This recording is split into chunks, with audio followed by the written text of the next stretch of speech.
Imagínate esto. Son los albores de 1821, las campanas de la independencia retumban en la catedral de Tlaxcala y, con el alma llena de esperanza, crees que llegaste a un paraíso de oportunidades. Pero al mirar tu cartera descubres que los reales de A8 se han evaporado, que los bonitos decretos no llegan a pagar ni un kilo de maíz y que los viejos contratos virreinales colapsaron de la noche a la mañana. Bienvenidos a Memorias Económicas, donde hoy nos zambulliremos en los primeros 7 años tras arrancar el lazo colonial con España, 1821-1828, para entender por qué, en Tlaxcala y sus municipios, la independencia fue, en muchos sentidos, un tsunami financiero y económico. A través de 18 datos únicos y reveladores, veremos cómo mestizos, mulatos, pardos, criollos y nahuas vivieron, y a veces sufrieron, la desaparición de impuestos, el bancarrota republicana, emisiones de papel moneda sin respaldo, motines por hambre y reformas fiscales que voltearon sus vidas. Número 1. Octubre de 1821, el colapso de las alcabalas coloniales y el vacío del tesoro tlaxcalteca. El 27 de octubre de 1821, cuando las tropas del ejército trigarante entraron a Tlaxcala, se cumplió la ansiada independencia, y al mismo tiempo se desplomó el sistema de alcabalas y tercias reales que, bajo la corona española, aportaban entre el 30% y el 40% de los ingresos municipales.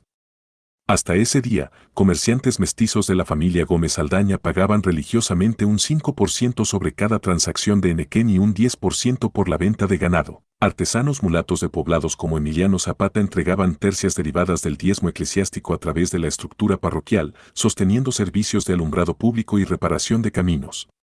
Con su desaparición súbita, los arcones de la recién formada Junta Provisional quedaron vacíos y el gobernador interino, Francisco de Paula Toro, se vio obligado a recurrir a préstamos urgentes con hacendados criollos, quienes impusieron tasas de usura de hasta el 15% mensual y negociaron periodos de gracia a cambio de poder eximir ciertas propiedades municipales de futuros cobros, arrastrando al erario local a una carga de deuda que dobló el presupuesto de todo un año. Mientras los notarios llenaban papeles de promesas de pago diferido, los jornaleros náhuatl y los carruajes tirados por mulas, que antaño recorrían con seguridad las calzadas prehispánicas rehabilitadas, se toparon con barreras de impuestos extras y peajes improvisados. La supuesta libertad fiscal se tradujo en un laberinto de compromisos y privilegios, donde las élites criollas aprovechaban el caos para acaparar tierras comunales y blindar sus intereses, y la familia indígena de San Miguel Tetela veía como el maíz, cuya venta les aseguraba antes un jornal digno, ahora quedaba retenido por gentuza que exigía su cooperación voluntaria a la causa independentista.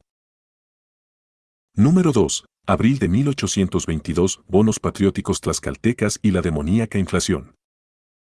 El 5 de abril de 1822, para costear la protección de carreteras y el pago de la recién graduada Guardia Trigarante destacada en Puebla, la Diputación de Tlaxcala emitió 200,000 pesos en bonos patrióticos. A diferencia de los reales de A8, que aún circulaban con cierta confianza, estos bonos eran papel sin ancla, y la falta de respaldo en metales preciosos desató una hiperinflación sin precedentes. En apenas 4 meses, su valor se desplomó un 60%. Un jornalero mulato que cobraba 1.2 pesos patrios diarios descubrió a finales de julio que ese mismo pago ya no le alcanzaba ni para 4 kilogramos de maíz, cuando en enero compraba 12 kilogramos. La tortilla, pilar de la dieta popular, se encareció un 120%, el frijol un 80%, el pulque un 60% y hasta la leña subió un 50% por escasez de moneda fuerte.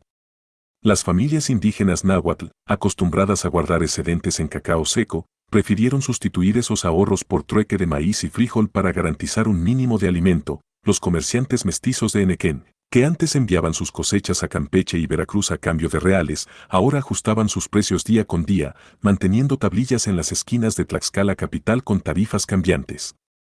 Mientras tanto, los hacendados criollos, gracias a conexiones en la corte, adquirían bonos al precio de remate con la esperanza de que un futuro gobierno digno los valorara en metálico, consolidando una brecha brutal. Quienes tenían contactos podían especular, pero la mayoría terminaba endeudada hasta el cuello y obligada a reducir su consumo a lo mínimo. Número 3. Agosto de 1822, moratoria de pagos y el ocaso de los molinos enequeneros. Al no poder cumplir con la liquidación de bonos, la misma Diputación anunció en agosto de 1822 una moratoria parcial de pagos. deteniendo la redención de los bonos patrióticos y las letras de tesorería antes siquiera de que volvieran a valorarse. Este anuncio arruinó a la industria del henequén en la región. El molino de don Ignacio Cámara, en Tecache, dejó de recibir las correas de cuero importadas necesarias para sus prensas y despidió a 250 jornaleros mestizos y mulatos que dependían de aquel salario para traer tortillas y frijol a sus familias. Al mismo tiempo, el ingenio de azúcar de los hermanos Alcalá, que funcionaba con mulas y mano de obra indígena en las tierras de Zacatelco, se paralizó cuando sus propietarios se vieron imposibilitados de financiar la molienda y el abastecimiento de combustible, forzando a cientos de trabajadores nahuas a emigrar hacia la Ciudad de México en busca de jornales de albañilería, quebrantando redes comunitarias ancestrales. La moratoria, lejos de ofrecer un respiro, se transformó en una sentencia. Los prestamistas informales de Tlaxco, cobrando un 25% mensual, embargaron fincas y bienes, dejando a muchas familias enteras sin casa ni tierra. La antigua pujanza del henequén, motor económico de la península, se convirtió en un recuerdo consumido por la falta de crédito y la desconfianza total. Número 4. Enero de 1823, el plan de Casa Mata y los recortes salvajes al gasto local. En enero de 1823, tras la implosión del imperio iturbidista, el adalid Guadalupe Victoria impulsó el plan de Casa Mata, que desembocó en la exigencia al Congreso de recortar drásticamente el gasto público. En Tlaxcala, esa orden se tradujo en la cancelación inmediata de fondos para reparar el puente colonial sobre el río Zaguapan y en el despido de 30 empleados de la recién creada Secretaría de Hacienda. Notarios mestizos, recaudadores mulatos y oficiales nahuas se vieron sin salario de un día para otro. El alcalde Félix de la Cerda, que apenas 2 meses antes había firmado contratos con artesanos para rehabilitar el acueducto de San Miguel, tuvo que cesar las obras y devolver anticipos mientras sus proveedores, obligados a vender materiales de construcción en el mercado negro, triplicaban precios. En las comunidades de Santa Anita, Huiloac y Ocotlán, los jornaleros indígenas, prejubilados por el fin de las obras, regresaron a la milpa de sustento familiar, incrementando la presión sobre parcelas comunales ya mermadas por préstamos impagos. La austeridad republicana, concebida para enfrentar la crisis nacional, se cobró su tributo más duro. En servicios públicos básicos y en la confianza de una población que descubría que la independencia había llegado acompañada de precariedad laboral y abandono estatal. Número 5. Octubre de 1823, Constitución de 1824 y la fractura de la recaudación tributaria. La promulgación de la Constitución Federal en octubre de 1823 desató en primavera de 1824 la fragmentación de la recaudación tributaria. Cada estado era libre de diseñar sus propios impuestos. Tlaxcala aprobó un arancel del 12% sobre pulque, maíz y carbón vegetal. Puebla, un 815% sobre henequén y añil. Veracruz, un 10% en sal y azúcar. Sin embargo, la falta de catastro actualizado y de funcionarios formados para cobrarlos provocó que solo el 30% de los contribuyentes cumpliera con el nuevo sistema. Los hacendados criollos y españoles residentes de Tlaxco y Tetla, que poseían redes de influencia en el Congreso local, negociaron exenciones y diferimientos de pago, mientras pequeños productores mestizos y mulatos fueron sancionados con embargos de ganado y cosechas. Las elocuentes discusiones sobre soberanía económica se evaporaron al recibir la gente multas equivalentes al 50% de sus ingresos anuales, sumiendo a las familias de la Mixteca Tlaxcalteca en deudas bancarias informales y robando a la República la recaudación que tanto necesitaba para servicios elementales.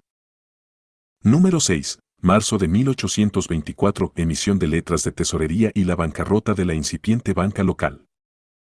En marzo de 1824, la Diputación decidió emitir 150,000 pesos en letras de tesorería del estado de Tlaxcala con la esperanza de tapar el boquete fiscal. Aquello convirtió a las letras en moneda de necesidad, pero pronto se volvieron papel de desecho. Banqueros de la Ciudad de México y casas comerciales de Puebla se negaron a aceptarlas y, en Tlaxcala capital y Huamantla, las 2 cajas de ahorro locales, fundadas en 1822 con la promesa de impulsar préstamos a pequeños empresarios, quebraron al no recibir avales federales ni respaldo en plata. Zapateros mulatos, curtidores mestizos, e inclusive talleres indígenas de alfarería, que esperaban microcréditos de 200 a 500 pesos para modernizar sus procesos, terminaron con líneas de crédito canceladas y letras canjeadas a un 60% de su valor nominal. La ausencia de un sistema bancario robusto y fiable condenó a la economía tlaxcalteca a retroceder décadas. La clase media emergente, ansiosa por invertir en maquinaria de molienda o en la apertura de rutas comerciales a Orizaba y Veracruz, vio sus aspiraciones enterradas bajo montañas de deudas flotantes y confiscaciones de prenda. En este oscuro panorama, el trueque volvió a reinar en mercados improvisados, y la fe en cualquier innovación financiera quedó demolida, preparando el terreno para la desconfianza en los futuros proyectos de banca oficial.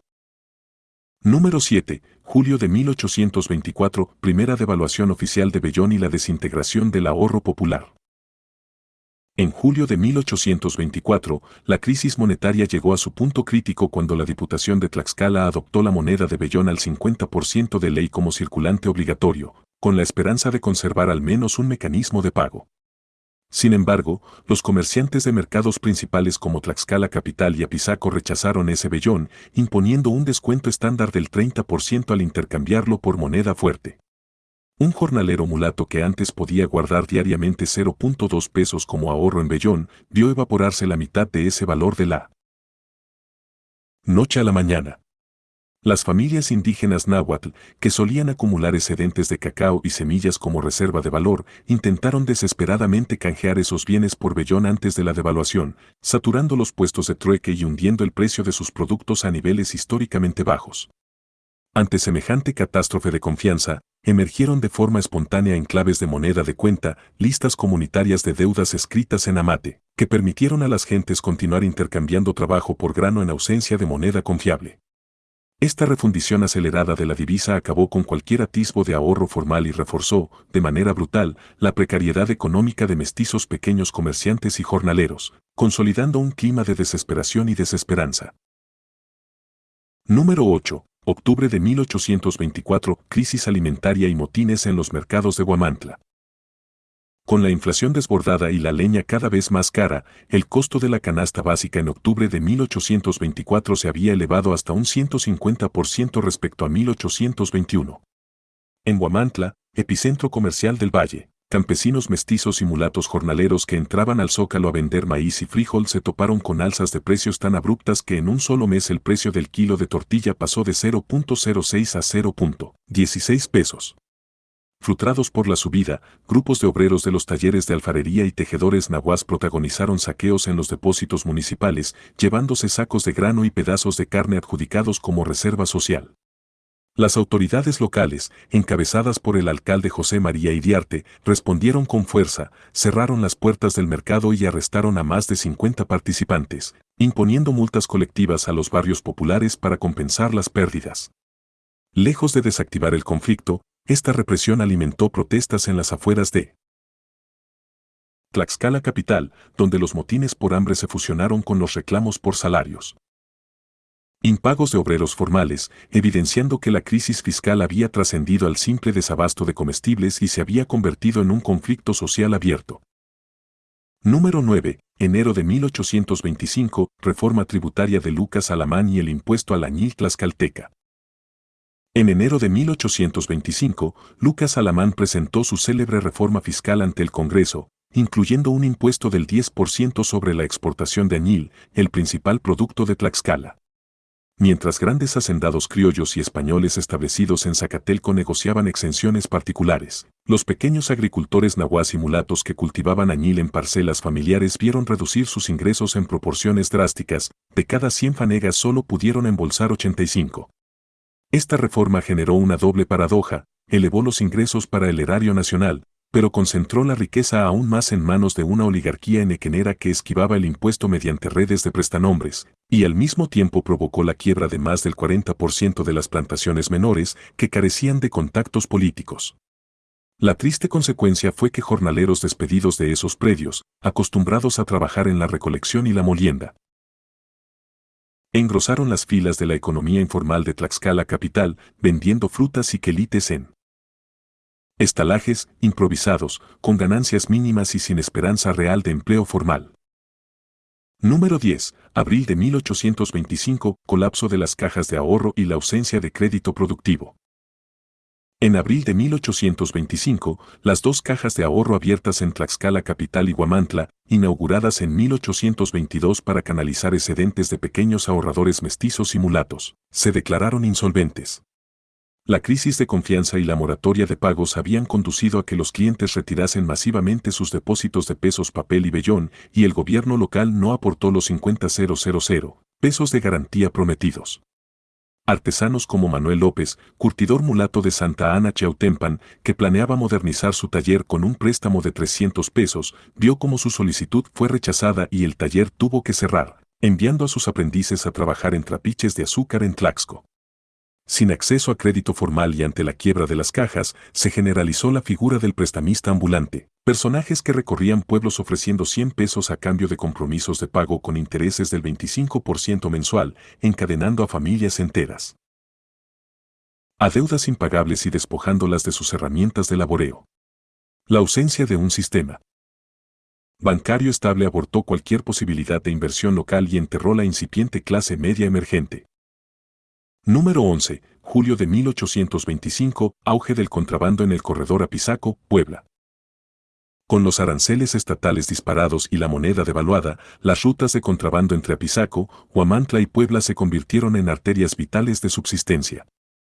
En julio de 1825, se registró un volumen de ingreso ilegal de grano y sal equivalente al 45% del consumo regional, operado por comerciantes mulatos de Santa Cruz Tlaxcala y caciques locales con conocimientos de los atajos del Cerro del Metepec. Estos contrabandistas ofrecían precios un 20% más bajos que los oficiales, socavando a los tenderos formales y provocando quiebras en al menos 15 tiendas de abarrotes de Tlaxcala capital. La autoridad, que carecía de fondos para patrullar caminos reales, miraba para otro lado a cambio de coimas para el mantén y protección de caravana. El contrabando, lejos de ser un mero delito, se convirtió en un eslabón fundamental de la cadena de abastecimiento de alimentos y combustibles, testimonio de la capacidad de la población para construir economías paralelas cuando la oficial colapsa. Número 12. Octubre de 1825, suspensión de pagos estatal y helada de la obra pública.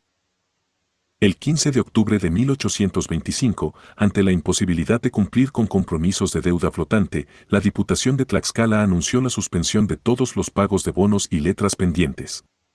Como medida inmediata, se paralizaron las partidas para mantenimiento de puentes coloniales, especialmente el puente de Santa Ana sobre el río Zaguapan, y se cancelaron proyectos de alumbrado en Zacatelco y Apetatitlán.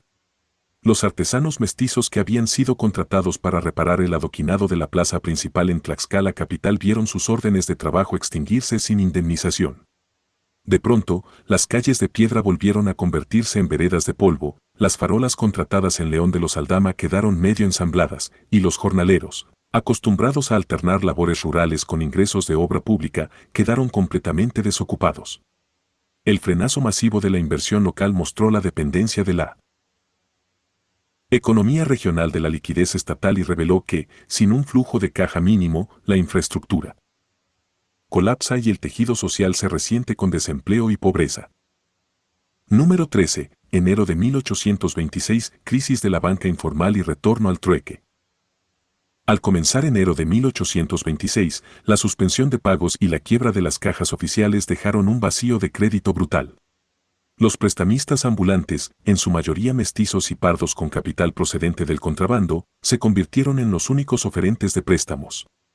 Cobrar al 30% mensual era la norma. Por ejemplo, un curtidor de Santa Isabel Chilochoxtla que pedía 100 pesos para reponer herramientas terminaba pagando 130 pesos al mes siguiente. Ante estas condiciones depredadoras, los artesanos nahuas de Tepeyanco y los jornaleros mulatos de Panotla retomaron el trueque como método principal, intercambiaban piezas de cerámica vidriada, muy apreciada en Puebla, por maíz, frijol y chile, y amortizaban así la falta de moneda. Este sistema de trueque, que evitaba por completo la usura de los prestamistas, se formalizó en plazas de permuta periódicas, donde se fijaban tasas de cambio. Un pellejo de cerdo equivalía a 20 kilogramos de maíz, un bote de cerámica a 15 kilogramos de frijol. Aunque incómodo y limitado para ciertos bienes importados, el trueque permitió a comunidades enteras subsistir sin recurrir a la ruina de las deudas, evidenciando la resiliencia colectiva ante el colapso total del sistema financiero. Número 14. marzo de 1826, impuestos a la minería y desmantelamiento de vetas. En marzo de 1826, el gobierno federal aprobó un impuesto al 10% sobre la producción minera en el altiplano, buscando ingresos urgentes. Aunque Tlaxcala no era región minera pesada, varias vetas de amatista y ópalo en Ixtenco y Españita habían atraído a pequeños concesionarios mestizos y mulatos. Al grabarles el 10%, muchos concesionarios abandonaron sus minas, calcularon que el impuesto consumía toda su ganancia marginal y la inversión en mano de obra en agua y en transporte no resultaba rentable. Con la deserción masiva de mineros, esas vetas quedaron inactivas, reduciendo la diversificación de la economía local y obligando a trabajar a jornaleros en enequén y maíz con salarios de subsistencia. Esta medida, concebida para salvar al erario, acabó por Ramón Arista y sus colegas desmantelar un sector que podría haber amortiguado la crisis agrícola y textil. Número 15, junio de 1826, alza de precios del transporte y el bloqueo de rutas. La fragmentación fiscal y la devaluación de la moneda dispararon los costos de transporte terrestre. En junio, los carruajes de Tlaxcala a Puebla cobraban 60% más que en 1821, el pasaje que costaba 8 reales pasó a 13 reales. Peores aún las tarifas de carga, un bulto de maíz, que antes se transportaba en 5 reales, llegó a 12 reales dada la escasez de mulas y el alza de precios de forraje. Las autoridades, sin fondos para financiar la reparación de caminos reales ni para subsidiar carreteros, permitieron peajes voluntarios cobrados por milicianos locales, quienes retenían 20% del valor de la carga como apoyo a la seguridad. Los comerciantes mestizos exportadores de enequén, que enviaban sacos a Veracruz, tuvieron que renegociar sus contratos, muchos regresaron a Tlaxcala con mercancía invendida y con deudas de transporte, profundizando la recesión comercial. El alza de costos logísticos fracturó definitivamente la integración del mercado regional con el resto del país. Número 16, septiembre de 1826, proyectos abortados de infraestructura y fuga de ingenieros. Entre 1825 y 1826, el Ayuntamiento de Tlaxcala capital promovió la construcción de un puente de arco sobre el río Atoyac, destinado a reemplazar el viejo paso de madera. Contrató al ingeniero español Manuel Bermejo, con un anteproyecto que prometía durabilidad y menor costo de mantenimiento. Pero al llegar septiembre de 1826, el presupuesto prometido por el gobierno federal nunca se asignó y las letras de tesorería emitidas para financiar el puente estaban suspendidas de pago. El ingeniero Bermejo, frustrado, emigró a Veracruz en busca de proyectos reales, su equipo de albañiles mestizos y mulatos volvió a la subsistencia. El proyecto quedó como un simple diseño en papel y las fortísimas lluvias destruyeron el antiguo puente, cortando rutas comerciales hasta el año 1830. Este fracaso dejó en evidencia que sin financiamiento sólido, ni los mejores planes de ingeniería pueden traducirse en obras tangibles. Número 17, noviembre 1826, primeros brotes de organización obrera y reclamos salariales.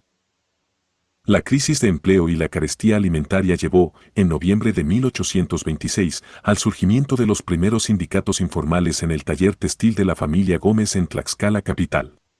Tejedoras mestizas y mulatas, que elaboraban lienzos para Guatemala y Oaxaca, se declararon en paro colectivo exigiendo un aumento de 50% en su jornal diario, fijado en 1.5 pesos.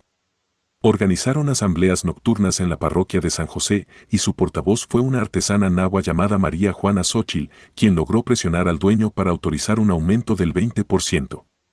Aunque modesto, ese triunfo marcó el inicio de la conciencia de clase obrera en Tlaxcala y alentó demandas de jornadas más cortas y mejores condiciones en molinos de nixtamal y trapiches de caña.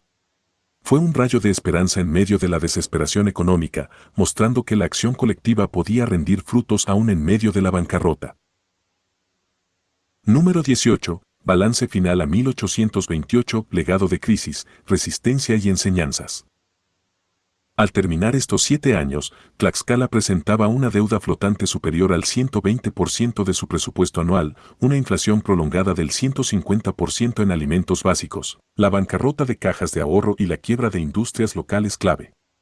Sin embargo, de esta debacle surgieron 3 legados fundamentales. Primero, la consolidación de economías de trueque y cooperativas de subsistencia que salvaguardaron a comunidades enteras. Segundo, la emergencia de liderazgos obreros mestizos e indígenas que mostrarían el poder de la organización colectiva. Y tercero, la lección de que sin instituciones financieras sólidas, un banco central, catastro confiable, recaudación eficiente, no puede sostenerse ni la independencia política ni la estabilidad económica.